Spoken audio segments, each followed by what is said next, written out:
This is Money Moves on VSiN, the sports betting network.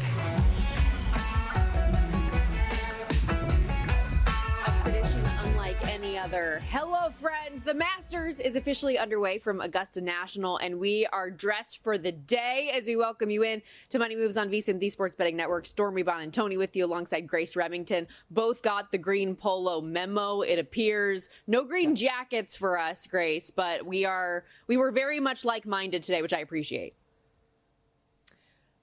Love that great minds think alike, even when we're several time zones away. We are dressed for the occasion, and hopefully with some winning bets by the end of the weekend, we'll be green jacket worthy sports bettors.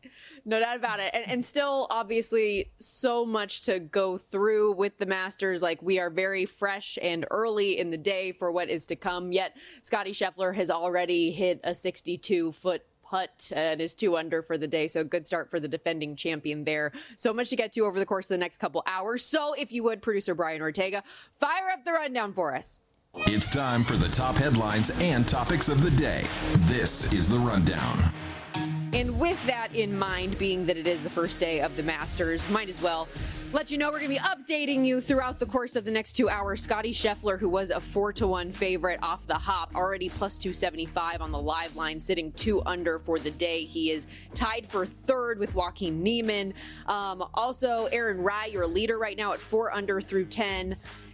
Tied with Yager here. And how much have you been paying attention this morning? I know you mentioned the time zones. You get to wake up a little bit earlier and have the coverage on than I do. Yeah, I'm not trying to diss any TV networks here, but I've been flipping back and forth between 2 stations, and they're not showing me a single shot. So I'm just going on the internet right now. Someone had recommended me Aaron Rai for the first round leader, and I'm really regretting not at least sprinkling on that. I have Steven Yeager, he's 4 under right now in several of my DFS lineups. I've played Joaquin Niemann in several markets, so and he's tied third, 2 under with Scottie. So love to see that. Still like half the field yet to tee off, so right. It's going to be a long day. But yes, obviously a good start for Aaron Rai off the top here. And it's always frustrating when that kind of thing happens, like a bet you consider or a bet someone gives you and you're like, you know what, I think I'm good. I don't need to fire on it. And then it comes through. But still TBD on that one. But we'll be talking plenty of the Masters throughout the day. We also have a couple of great guests on tap with a full slate of all of the different sports in action. Plenty of NHL today. So VSiN's own hockey betting expert, Jonathan Davis, is going to give us the lowdown there. We've also got Jonathan Von Tobel, our senior NBA betting analyst, co-host of VSiN Primetime. He's going to give us a lay of the land in the NBA today. And with both of those sports in action, Grace, we're going to play a little game of Do You Approve This Move, which makes sense on a show called Money Moves that we're going to break down where the money is going on certain respective sports today. Yeah, I am all for tracking market movement. A lot of the times I've already made up my decision before a line move, so I try to not let it bother me. But if it's something that I don't have a decision on, it's always interesting just to watch that and decide, do I want to follow the money or not? And like in a sport like baseball or honestly NBA, NHL, a lot of the moves that we see overnight can be subtle, but gives you an idea of kind of how things are flowing and can at times at least reinforce or move me off of a bet that I might be interested in. So we'll get into all of that. And speaking of things you might be interested in, producer Brian Ortega has put together a new segment. We tested it out last Friday, but Grace, we didn't get to do it with you. So excited to bring that back today.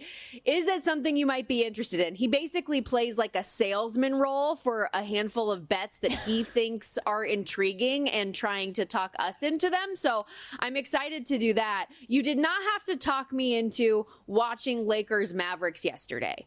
Everybody wanted to see what was going to happen with Luka back in Dallas for the first time. What were those emotions going to be like? How was he going to perform? Luka's point prop was bet through the roof. When we were on the air, it was 30.5, 31.5, closed 32.5. Well, he puts up 45 after getting so emotional at the tribute video at the beginning of the game. Like, you're questioning how is he going to come out. Took a couple minutes, but once he settled in. Yeah, did you cry during that, Stormy? Because I was trying to hold it in. But the very last minute of that video, when they put up the Slovenian phrase that translates to thank you for everything. And then, like, you're even watching Luka during that. And he's emotional, obviously, but he's, like, relatively composed. And then that one split second, it looks like he's choking back tears. That's That's when I lost it. And I have no ties to like any part of this story, but man, it gets you. And then afterwards, he's talking to Lisa Salters, and he's like, I don't know how I did it. Because when I was watching that video, I was like, there's no way I'm playing this game. I came here when I was 18, didn't know what to expect from the NBA, but they made me feel like home. And it was so cool to see everyone who showed out for him. Pat Mahomes was there. Mark Cuban showed up. Dirk was there. And then the fans still have his back, chanting Luka, chanting fire Nico. So just crazy for him to come out and battle those emotions and do what he did. Because I feel like, I don't know if anyone out there listening has like left a job or a town that they've lived in for a really long time. The longest I've ever lived anywhere as an adult is 2 years. And even those like feel like breakups. So I can't imagine him being somewhere for a decade and then 2 months is so fresh. So really cool moment last night. Well, and I think also if we're going down the road of that comparison, it feels more like he was fired from that job, right? It was a job that he loved in a place and city that he loved, and they decided to move on from him. It's not like he found something that he really liked and was excited about, and it's a bittersweet movement. Like, yes, the situation he ended up in is good, right? And it's going to be better when all is said and done. But from his mental standpoint, I totally understand that toll. And speaking of the fans having his back, every time he made a shot, they are cheering for him, even though he's wearing yellow yesterday. And yeah, the fire Nico chants ringing through the building. This is something that, like, I can't imagine being Nico Harrison in 2025. It's a tough look. Is it not? I genuinely... It's embarrassing to be him. It is. And he has to have security when he's walking around the streets in his own city right now because of the way that this has transpired. Meanwhile, from a standing standpoint, Grace, as we look at the Lakers right now, they're 49-31, on the 3 line right now, 17 games back. But we talk so much about how compact the Western Conference is. The Timberwolves are on the 8 line. They're just 2.5 games back of the Lakers. Like, Lakers are 17 back. T-Wolves are 19.5 back. So much can change over the course of this final week of the regular season. Mm-hmm. Right. And the T-Wolves result the other night was devastating for them, blowing a 24-point lead, falling from 4th to 8th, or at least they were close to the 4 seed. Now they're 8th. They have to win out. Their next game is tonight against the Grizzlies, so that should be the toughest one. Then they have the Jazz and the Nets. But then that result was huge for the Bucks too, because they've been fighting with the Pacers for home court advantage in that potential first round matchup. So and I think that the T-Wolves had leverage on the tiebreakers too, and I believe they lost that the other night. So every game has huge consequences at this point. But when you have 5 teams here fighting for seeding with 2-3 games left in the season, I mean, honestly, that's, as a casual fan, that's really all you can ask for, is to have so many competitive games at the end of the season. Yeah, it's going to be a fascinating race down the stretch, which is going to make our conversation, I think, with JVT in hour 2 that much more interesting, because he is our guy when it comes to the NBA, so dialed in that area. I actually, speaking to the Timberwolves coming off of that ugly loss the other night, I actually like them to bounce back today, and the line is moving that direction, which we will get into a bit in the next segment with Do You Approve This Move? The Nuggets also bounced back yesterday in their first game. I love that everybody's been saying Post Malone, because, just fun to say, great. Given the, 124-116, their win in Sacramento yesterday. Listening to Jokic post-game, I don't know how much you caught of it, but him saying that, he didn't really know what was going on. That's all a lie, right? You when you are a star of that caliber, you are absolutely consulted when your head coach and general manager are going to be out the door. No? Like, I felt like that was a little disingenuous. Well, from what I saw, one of the Kroenke family members, I don't know who, had reached out to him and talked to him privately before the decision was final. But he said it was a decision. It wasn't a discussion. They just told me what they were going to do. And I guess they explained it a little bit, but that's the part that Jokic doesn't want to release to the public. Understandably, he's got to keep his job.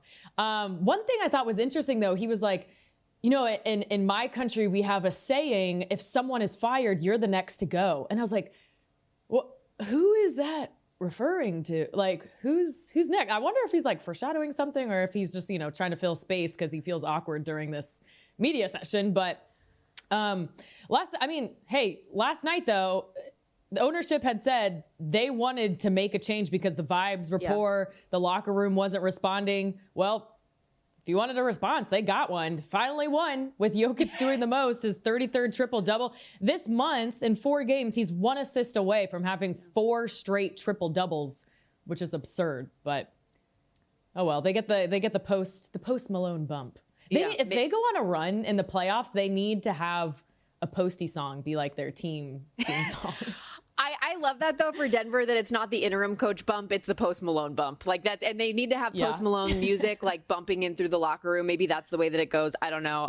But also one last thing just from that, just the firing process in general. I feel like what Jokic was trying to say was something similar to Steve Kerr, just in the thought process that like these things happen and like nobody is safe, and it kind of just reinforces that the NBA, a team, an organization, they're their own entity, and at the end of the day, they're going to do what they want to do. Like, you can preach family and you can do whatever you want as much as humanly possible, but your job isn't going to have your back like other things are. At least that's in my mind, like the way that I think about it. And we know Nikola Jokic is more into his horses sometimes than he is his job, so I don't blame him for thinking that way, even though he's one of the best, if not the best players in the league right now. On that note, we're going to take a quick time out, our first of the day.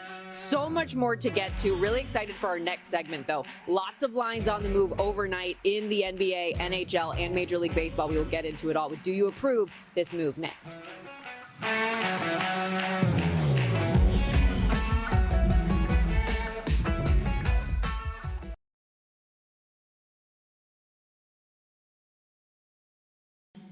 You're watching Money Moves here on VSiN, the Sports Betting Network. Odds move up, odds move down. Let's see where the odds are moving today in Do You Approve This Move? All right, we're going to look at a handful of games on the docket today for Major League Baseball, NBA, maybe a little hockey if we can get to it. Do you approve this move? Lines from the overnight to this morning that have been on the run a little bit here. And Grace, let's start in Major League Baseball. Phillies and Braves later on tonight. Braves a -125 home favorite against Spencer Schwellenbach on the hill, looking to rebound from yesterday's 4-3 loss. Phillies have lefty Jesus Luzardo on the bump in the rubber match, who's got 19 Ks already last 2 starts. The move to the under here so far opened the total at 8, currently sitting 7.5, -125 juice on that under as well. I approve that move. I was already leaning to the under 8, despite having some of the best hitting weather of the day. Spencer Schwellenbach has been one of the best pitchers to start this year, which really shouldn't be a surprise.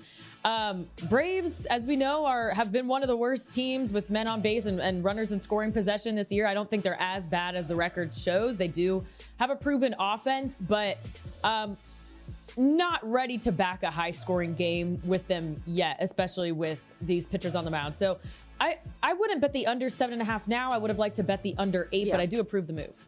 Yeah, I approve this move, and I quite frankly, like, I haven't bet it, but I agree. I still think the 7.5 might be just a touch too high. You mentioned Schwellenbach start. Why can't I say his name? It's a 14 innings. Thank you, Grace. I needed that support. 14 innings pitched so far, just 3 hits, 1 walk, no earned runs, 14 strikeouts. We talk about Atlanta's offense having struggled to start this season. They're 28th in runs scored, 24th in OPS to start the season. Luzardo only given up 7 hits, 2 earned runs, and 12 innings of work. The way these starters have gone, I feel like it's going to trend toward an under, especially given the way that Atlanta's bats have been so far. We also have White Sox and Guardians, one of the earlier matchups of the day, coming up in less than an hour. Cleveland bet out on the money line, already a big money line favorite, -218. Out to -285 now. That run line even juiced to -118. We've also seen a slight move on the under 7.5 down to 7 right now. Coming off a game, Grace, by the way, the most White Sox way to lose a game ever. Man. Tying run, rounding third, and poor Mike Tauchman, he just came back from the hamstring injury, pulls up lame, gets tagged out, just couldn't, like, trying to do everything in his power just to stand up and walk to home plate, can't get there. Brutal. They end up losing that one 3-1. But anyways, as for today, do you approve this move?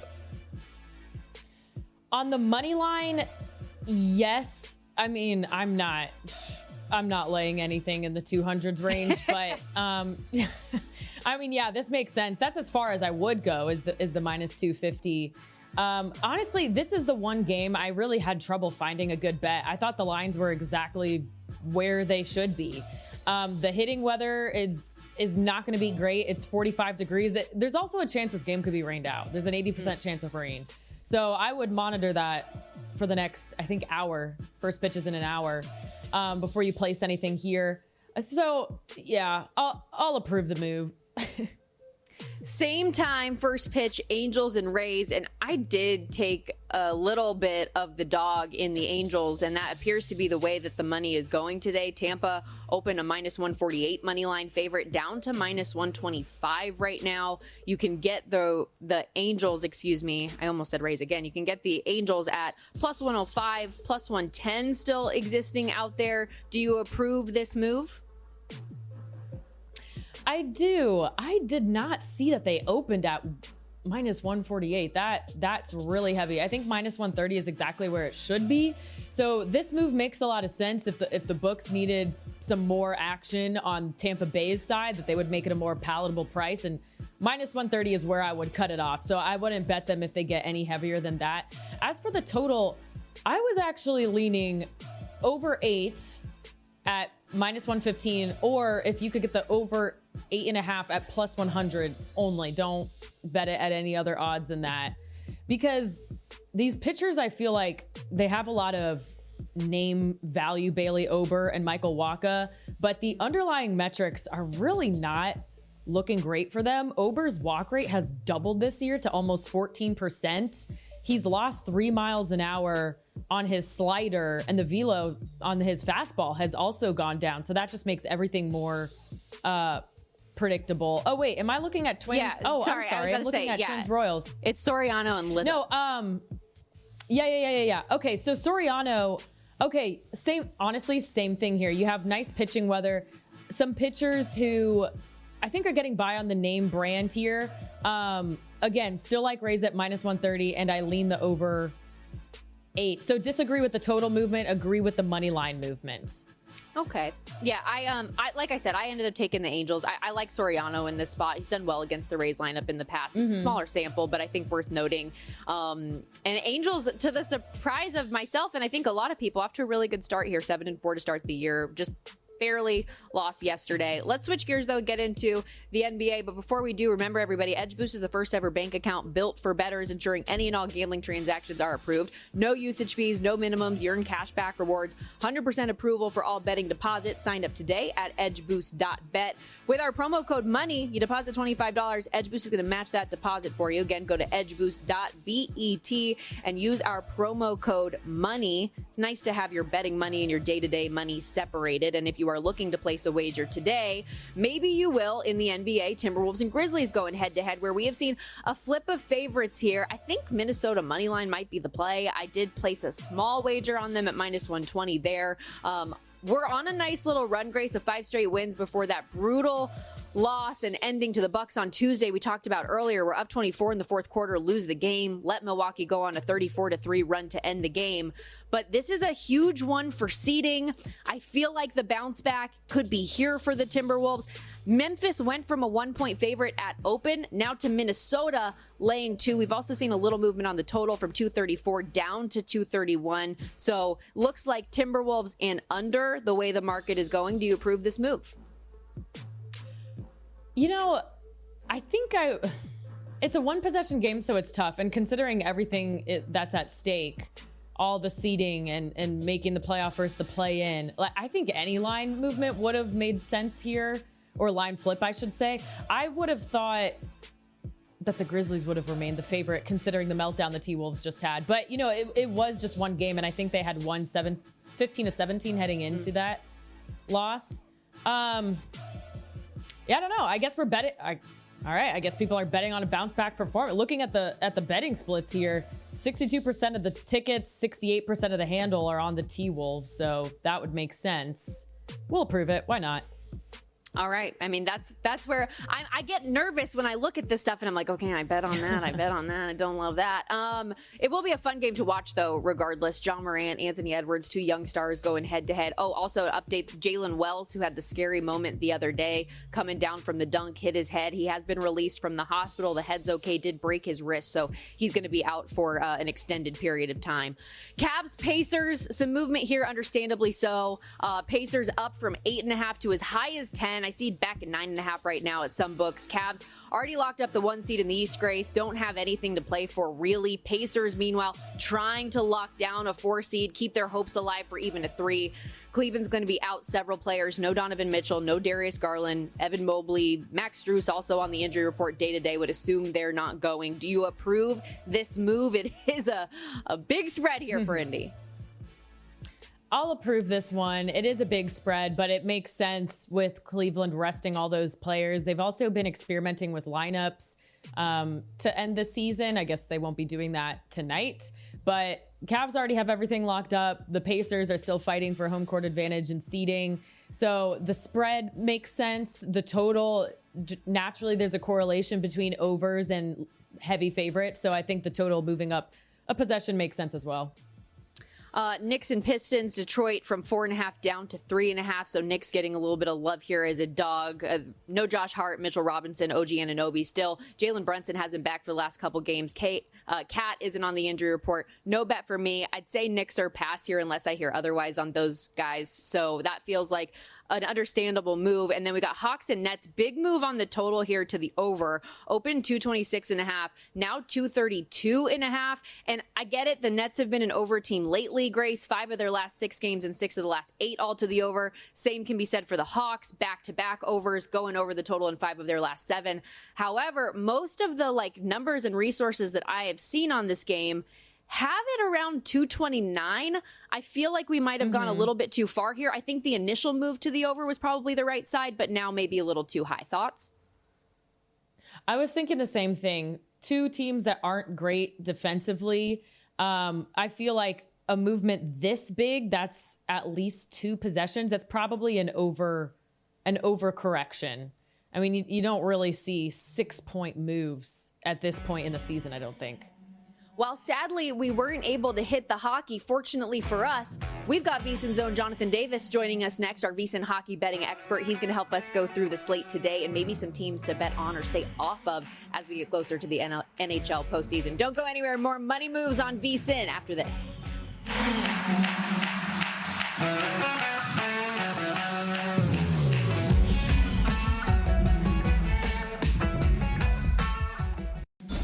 Watching Money Moves here on VSiN, the sports betting network. This is such a fun week in sports between the Masters going on, full slates of Major League Baseball, the NBA, the NHL with the postseason upon us, which means no better time to be a VSiN Pro subscriber, VSiN.com/subscribe. Right now on the website, we've got Greg Peterson's daily MLB picks, Steve Makinen's Food City 500 NASCAR simulation right now, and later on today, a round 1 recap of the Masters, round 2 best bets, Zach Cohen's NBA plays, and our guy Jonathan Davis in the NHL. Again, VSiN.com/subscribe is how you can come join us. Our summer special right now, just $59 for everything we do here at the network through August 1st. And speaking of Jonathan Davis, we are very fortunate to welcome him into Money Moves here via the Progressive Guest Line. Get into the NHL slate today with our hockey betting analyst. And I was kind of commiserating with you in the commercial break, Jonathan. I had a rough day on the ice yesterday, and going through some of your plays here, I'm excited that we're like-minded on a couple things because I need a bounce back in the worst way. Please help us out. All right, I'll do my best. All right, let's start with Buffalo and Columbus. So the Blue Jackets have been just god-awful when you look at the big picture. They've been shut out 5 times in their last 13 games, but they love playing home. And their last 3 home games, we've had 7, 10, 12 goals. Also been one of the best first period over teams, especially at home. And they're getting a Buffalo team that's been one of the best first period road over teams. So we're going to play the first period over 1.5 in this one. It's a little pricey at -150 if you want to try to, hope that we don't get an early goal and jump in live and try to get a better price. I get it. I also like Tage Thompson for an anytime goal, and I would even sprinkle a little on 2 goals. He's got 8 goals on a 5-game goal streak. He's got 5 goals in 3 games against Columbus goalie Elvis Merzlikins, who's starting tonight, and 11 goals in 12 games against Columbus as a team. So I love Tage Thompson. You still get him at plus money, which I don't want to say too loud because I think I think he shouldn't be plus money. But I love that in the Buffalo game. And then I'm going to tie that with the Carolina team total over 2.5 in a parlay. So Sabres first period over 1.5 with Carolina team total over 2.5. And because that Carolina line opened up at about minus 120 Carolina, it's now up to about minus 150. So the team total is now at about minus 190. And that's just crazy. So parlay Carolina team total over 2.5 with the Buffalo first period over 1.5. You get that at plus 150. And the reason I'm so high on it is because Washington has given up 3 goals or more in 8 straight games. Charlie Lindgren, who's now the starting goalie in Washington, has given up 3 goals or more in 4 straight and 5 of 6. I'll catch your breath and I'll let you jump in. Love a cross game parlay. That Buffalo-Columbus game, quite the opposite situation for those teams. Both of them well out of the playoff race. Jets-Dallas, different story here. Both have clinched their spots. So what do you like in that game? Well, I love the under in this one here. I mean, these two teams, their last 7 meetings have gone under the total. All 3 games this season have gone under the total. The Jets, when they play within the division, have been one of the best under teams in the division. They're 17-4 to the under in division games this year. So yeah, for me, the under, Dallas, look, that Dallas game a couple of nights ago, we've talked, it's been talked about on the channel over, the last 24 to 48 hours, Dallas blowing a 3-goal lead in the final minute, the first time in NHL history. I think that they're going to want to tighten things up tonight. So for me, the under in this game is the way to go. That was absolute chaos. And then for them to lose the game in overtime, too, it was just like mind-boggling. But fantastic watch if you were sitting there watching the last minute plus, obviously. Also, just to go back briefly to the Buffalo-Columbus thing, I ended up firing on a full game over in that one. Like something about Buffalo late in the season when they have nothing to play for, that's when they decide to win a lot of games and score a lot of goals. So I feel like we could be in line for it over there. So, and I really like your Tage Thompson play as well. So I think I might end up tailing you when all is said and done. Let's head out to Bruins Blackhawks. Worst team in the East facing the second worst team in the West. But give it to the Bruins. The last couple games, they've been scoring 7 goals in New Jersey, 3 at Buffalo, 5 at Carolina. And a big part of that scoring surge has been David Pastrnak. I have an over 1.5 points on him today, and I know you're going even deeper on Pasta. What do you like? Well, definitely over 1.5. Stormy and Grace, he has been in on 47% of the Bruins' goals this year. That's more than Connor McDavid. That's more than Nathan McKinnon. That's more than Leon Draisaitl, who are, I think, all around 43. So he's got 100 points on a team that is god-awful this year. Yeah, his last 3 games, 3 and 5 points. So I would even dabble in over 2.5, over 2.5 points. Just, it's a much smaller bet, but I think it's worth a shot against the Chicago team that, not very good, to say the least. So I love Pasta, and I would grab the anytime goal. I know it's minus, around 115, but still think it's worth it. It's still that's not too bad a price to get for a guy that, keeps scoring goals. And then Morgan Geekie for the Boston Bruins. He's got 6 goals and 9 assists in his last 8 games. You could get Geekie at plus 170 for a goal, plus 150 for an assist. I'm playing them both, and I'm just figuring at worst I split, and I'm still coming away with a small profit. I'm curious, when you're looking at these scoring props, the decision to go with an anytime goal versus points, I mean, is that just based on price for you, or do you take it on a case-by-case basis for these players? It's primarily price. I mean, you're going to get great value on a guy.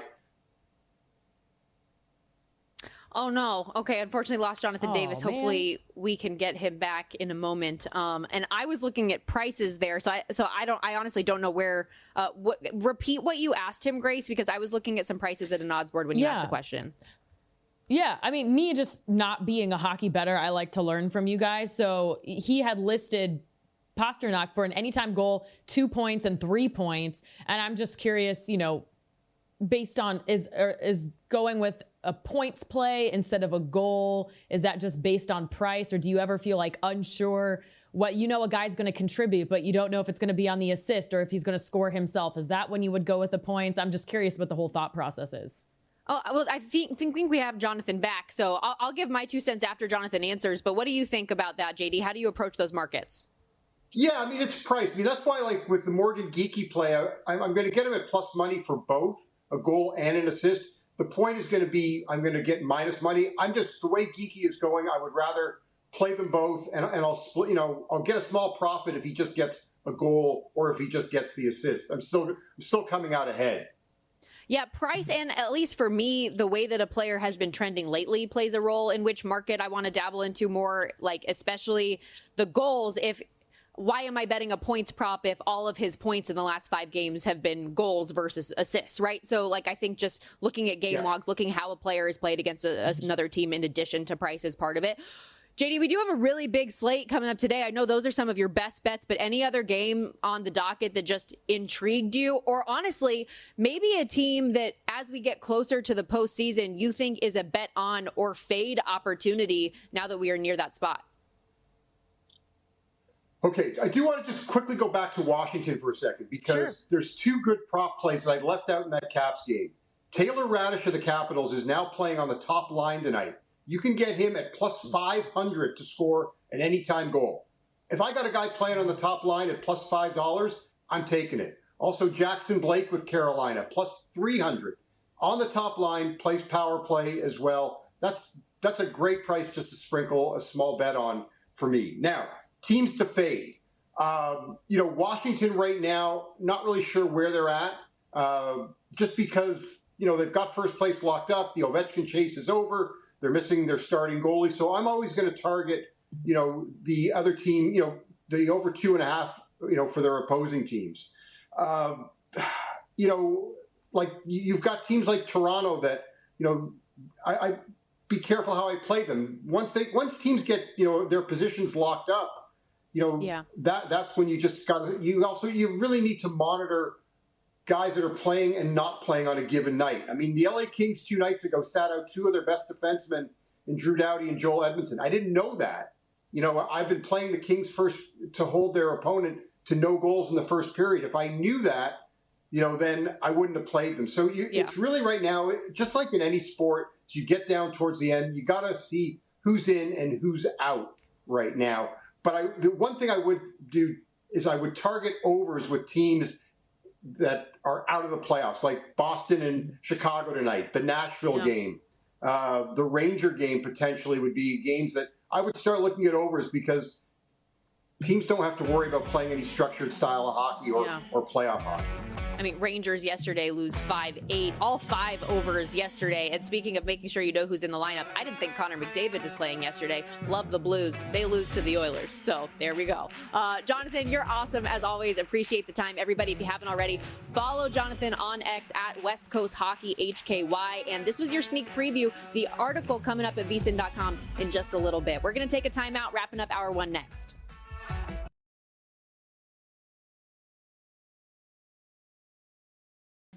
You're watching Money Moves here on VSiN, the sports betting network.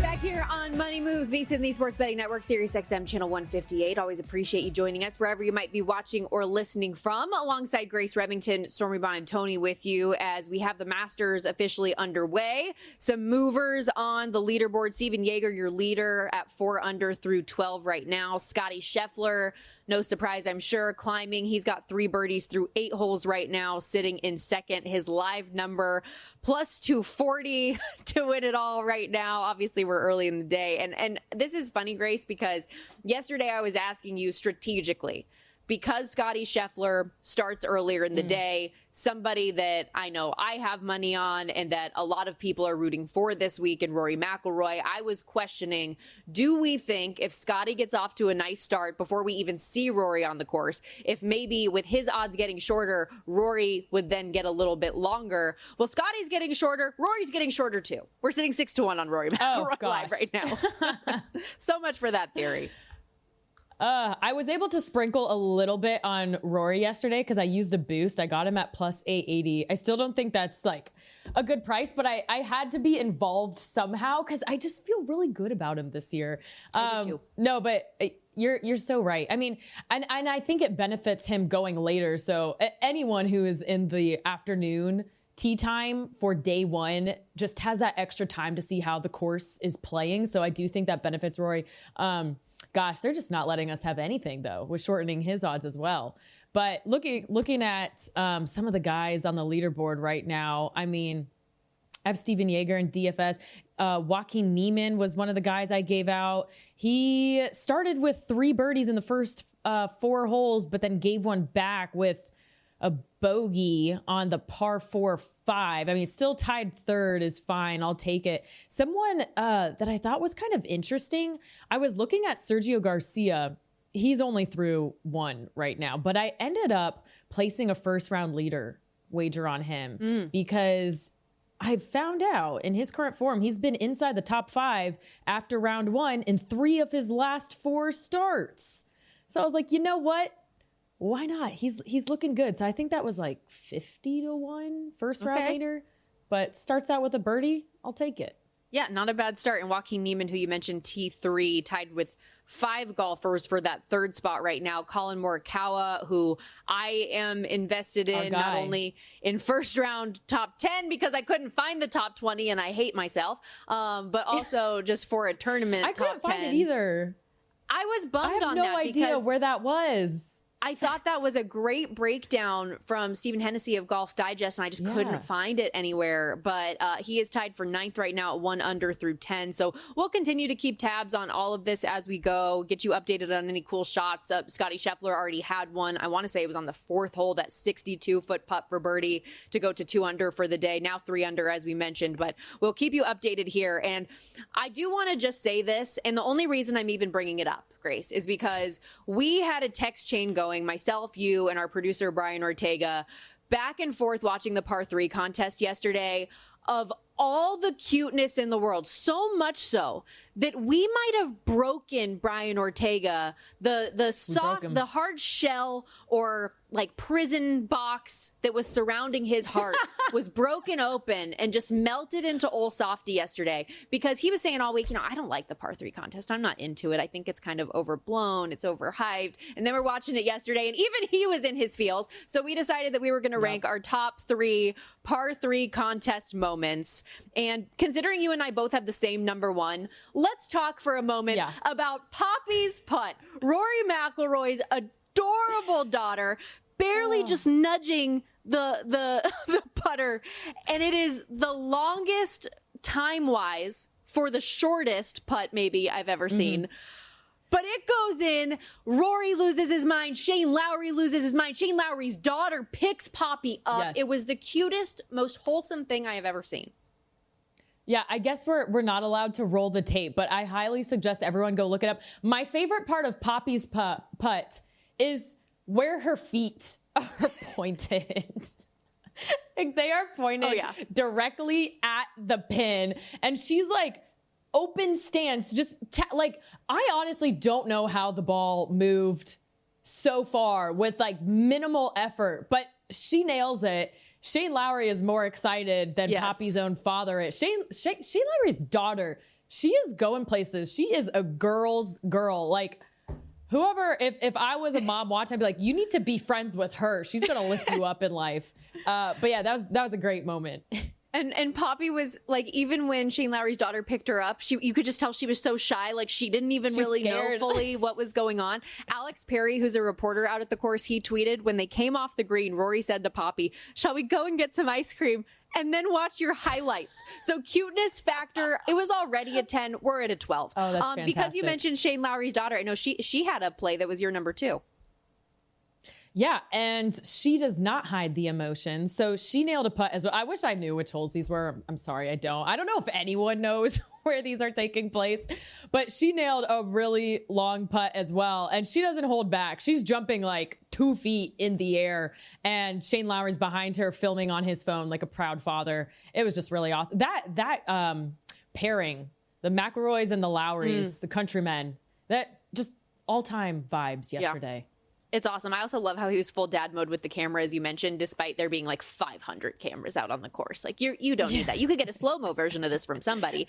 Right. And then you also put Jordan Spieth's son, Sammy, tearing it up off the tee. That was a cute one. That was so funny because that is the first hole of the day. And I know like more than half the field does not care about scoring. I don't know how many families participated, but I know only 20 turned in a score. First hole of the day, Jordan Spieth is just taking himself out of it, letting his son just rip it, and it goes straight into the crowd. Yet the son is thrilled. I mean, just fantastic stuff. Well, we also know when you win the par 3 contest, you don't win the Masters. So maybe he was just setting himself up strategically there. And then my other two were Keegan Bradley's hole-in-one, the celly that he had with his kids. One of his sons would not even let him go as he was high-fiving some other people and stuff. They were just, it was awesome. And then we have the audio here for this.